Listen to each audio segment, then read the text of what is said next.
ఈ వీడియోలో చిన్న కుకింగ్ టిప్ అండి.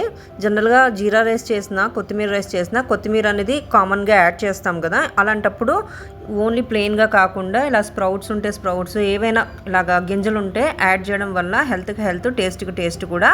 ఇలాగా డెసికేటెడ్ కోకోనట్ పౌడర్ ఉంటే అది కూడా యాడ్ చేయొచ్చు లాస్ట్లోని. యాడ్ చేసిన తర్వాత ఫైనల్గా లెమన్ జ్యూస్ టచ్ ఇచ్చేస్తే మాత్రం చాలా బాగుంటుంది. కాస్త హాట్గా సర్వ్ చేయమని చెప్పాలి.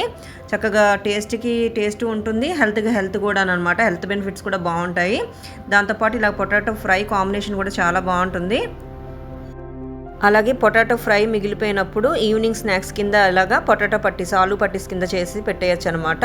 తొందరగా కూడా అయిపోతుంది. వాళ్ళకి ఈవినింగ్ స్నాక్స్ ఇచ్చినట్టు కూడా ఉంటుంది. క్రిస్పీగా వస్తాయండి.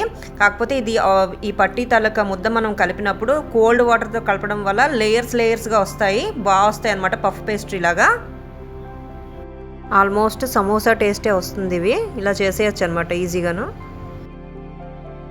ఇలా అనమాట లేయర్స్గా వస్తాయి, తినడానికి కూడా బాగుంటాయి క్రిస్పీగాను.